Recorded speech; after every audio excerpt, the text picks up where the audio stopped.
Right sir, Janwada form houses కి సంబంధించి చాలా పెద్ద ఎత్తున చర్చ జరుగుతోంది. What is your stand on that? ఏం గుర్తించారు, అక్కడ ఏం జరిగింది అనుకుంటున్నారు? జన్వాడ ఫార్మ్ హౌస్ అనే దాని గురించి చూస్తే కనుక అది మోర్ ఆఫ్ 111 జీవోలో ఉన్నటువంటి ఇదిగా మేము చూస్తున్నాము. సో 111 జీవో అనేది మా స్కోప్ లో లేదు. నెంబర్ 1, మీరు ఎంటర్ అవ్వరా అక్కడికి? 111 జీవోలో మేము ఎంటర్ అవ్వము, మేము రాము. 111 జీవోలో అంటే చాలా ఉన్నాయి, హండ్రెడ్స్ ఆఫ్ వేల స్ట్రక్చర్స్ ఉన్నాయి. ఇది ఒకటే ప్రత్యేకంగా ఎందుకు వెళ్తాం?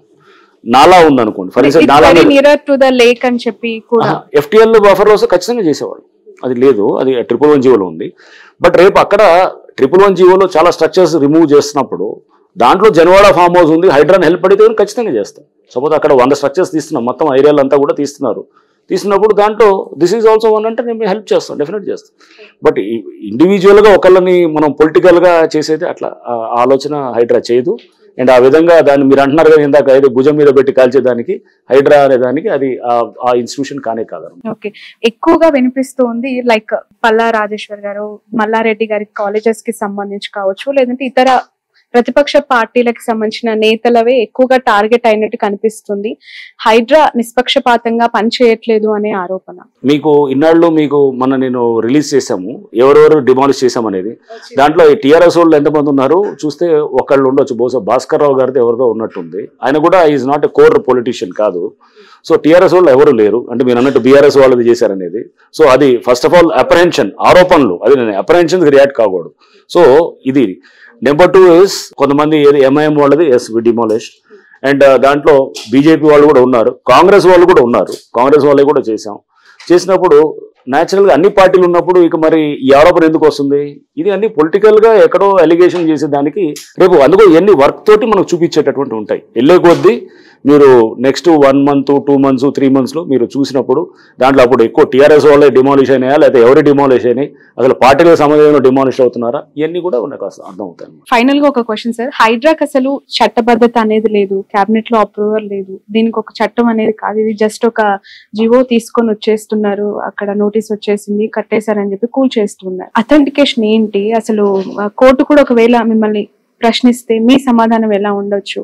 హైడ్రా అనేది ఒక జివో ద్వారా కాన్స్టిట్యూట్ అయింది. జివో అనేది ఒక గవర్నమెంట్ ఆర్డర్ ఉంటుంది, 99 జివో ఉంది, dated 19th July last month తో వచ్చింది. సో ఇది జివో కాన్స్టిట్యూట్ చేయడానికి ఏంటి, ఆర్టికల్ 162 అని ఉంటుంది రాజ్యాంగంలో. ఆర్టికల్ 162 ఏం చెప్తుందంటే the executive power of the state extends to all the subjects to which the legislative power of the state extends to అనమాట. అంటే చట్టాన్ని చేసేటటువంటి అధికారం ఎక్కడ దాకా ఉంటుందో అన్నిటికీ కూడా ఎగ్జిక్యూటివ్ పవర్ అంటే ఎగ్జిక్యూటివ్ ఏది ఇట్లా ఒక గవర్నమెంట్ ఆర్డర్ ద్వారా చేసేదానికి కూడా అవకాశం ఉంటుంది. అండ్ దీనికి గవర్నమెంట్ ఆర్డర్ ద్వారా ఎగ్జిక్యూటివ్ రిజల్యూషన్ ద్వారా అంటే ఎగ్జిక్యూటివ్ ఆర్డర్ ద్వారా చాలా సంస్థలు ఫ్లోట్ అయినాయి ఇంతకుముందు. ఇక్కడ మన దగ్గర చూస్తే విజిలెన్స్ ఎన్ఫోర్స్మెంట్ డిపార్ట్మెంట్ ఉండొచ్చు, ఏసీబీ ఉండొచ్చు, లేకపోతే కేంద్రంలో చూస్తే ప్లానింగ్ కమిషన్, ఒకప్పుడు మొత్తం ప్లానింగ్ కమిషన్ ఉండొచ్చు, లా కమిషన్ ఉండొచ్చు, ఇవన్నీ ఎన్నో కమిషన్స్ కూడా ఎగ్జిక్యూటివ్ ఆర్డర్ ద్వారా ఫామ్ అయినాయి అనమాట. సో అందుకోసము దీనికి ఓన్లీ చట్టం చేస్తేనే ఇది అనేది కాదు, బట్ డెఫినెట్ గా దీనికి కొన్ని ఎక్కడెక్కడైతే కొన్ని చిన్న లూప్ హోల్స్ ఉన్నాయో దానికి కూడా చట్టబద్ధత తీసుకురావడానికి ఇండిపెండెంట్ బాడీ అంటారా సార్? ఇండిపెండెంట్ డిపార్ట్మెంట్, దీనికి బడ్జెటింగ్ సెపరేట్ చేశారు. దీనికి గవర్నింగ్ కౌన్సిల్ కి చైర్మన్ సీఎం గారు ఉంటారు, దీని మినిస్టర్స్ కూడా దాంట్లో మెంబర్స్ ఉన్నారు, అండ్ దానికి కమిషనర్ గా నేను ఉన్నాను. సో ఇవన్నీ దీనికి ఒక జియో ద్వారా వచ్చింది అనేది చట్టం పరిధిలో రాదు అని అంటే పొరపాటు. అది GO is also legally valid ఇదనమాట, ఒక అంటే లీగల్ గా ఫార్ములేట్ అయినటువంటిది అనమాట.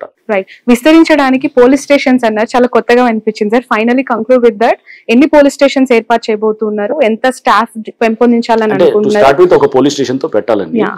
అక్కడ కంప్లైంట్స్ ఏ రకంగా తీసుకునే అవకాశం ఉంది స్టేటస్ కోసం? అంటే మీరు ఒకటి ఎక్కడన్నా ఒక లేఅవుట్ ఉందనుకోండి, లేఅవుట్ లో వాళ్ళు దొంగ లేఅవుట్లు వేసి, లేకపోతే ఆల్రెడీ ఎగ్జిస్టింగ్ లేఅవుట్ లో పార్కులు ఉన్నాయి దాన్ని తీసేసి ఇంకో లేఅవుట్ వేసి దాన్ని మళ్ళీ అమ్మారనుకోండి, అమ్మితే కనుక దాన్ని చెక్ చేస్తాం. అట్లానే దొంగ పర్మిషన్లు తీసుకొచ్చి ఎక్కడో ఒక చోట వాళ్ళు చెరువుల్లో పర్మిషన్స్ కాకుండా ఎక్కడో నెంబర్లు వేసి చేశారనుకోండి, అది కూడా ప్రాసిక్యూట్ చేస్తాం. ఇట్లా రకరకాలుగా ఉంటాయి అనమాట. అంటే మన కేసెస్ దీంట్లో అంటే గవర్నమెంట్ అసెట్స్ ని ప్రొటెక్ట్ చేసే క్రమంలో క్రిమినల్ గా ఎవరన్నా గనక చేస్తే గనక వాళ్ళ మీద ప్రాసిక్యూట్ చేయడానికి పోలీస్ స్టేషన్ పనికొస్తుంది. Right, entire social media, digital మీడియాలో మీకు చాలా మంచి అప్లాజ్ అనిపిస్తుంది సార్. చాలా మంది అప్రిషియేటబుల్ కమెంట్స్ అనేవి టువర్డ్స్ హైడ్రా వాళ్ళు ఎక్స్ప్రెస్ చేస్తూ ఉన్నారు. ఎలా ఉంది ఆ ఫీల్? ఎక్స్పెక్ట్ చేశారా ఎందుకు అంటే విమర్శించే వాళ్ళు అక్కడ స్ట్రక్చర్ కోల్పోయిన వాళ్ళు అయి ఉంటారు, కానీ రాష్ట్ర వ్యాప్తంగా కూడా ఇలాంటి పనులు చేయాలని కోరుకుంటున్న వాళ్ళు కూడా ఉన్నారు. ఎలా చూస్తున్నారు? నేను ఏది అప్లాస్ కోసం క్రిటిసిజం కోసం నేను ఎప్పుడు పనిచేయను. అక్కడ మేము నాకు మ్యాండేట్ గవర్నమెంట్ ఇచ్చింది. నేను మొదటి రోజు కూడా ప్రెస్ మీట్ పెట్టినప్పుడు కూడా చెప్పాను, ఒక మ్యాండేట్ ఉన్నప్పుడు రకరకాల మంది రకరకాల మాటలు చెప్తారు, కానీ నీ ఆబ్జెక్టివ్ ఇచ్చింది గవర్నమెంట్, నాకు స్పష్టంగా ఒక జీవో రూపంలో ఇచ్చింది. ఆ మ్యాండేట్ కోసం పనిచేసేటప్పుడు దాన్ని మెచ్చుకునే వాళ్ళు ఉంటారు, క్రిటిసైజ్ చేసే వాళ్ళు ఉంటారు. అవన్నింటినీ అతీతంగా పనిచేస్తుంటాం. సోషల్ మీడియాలో అప్లాజ్ వస్తే గుడ్, క్రిటిసిజం వస్తే కూడా ఓకే గుడ్, దాని నుంచి కరెక్ట్ చేసుకుంటాం, కరెక్ట్ చేసుకుని మళ్ళీ పోతాం.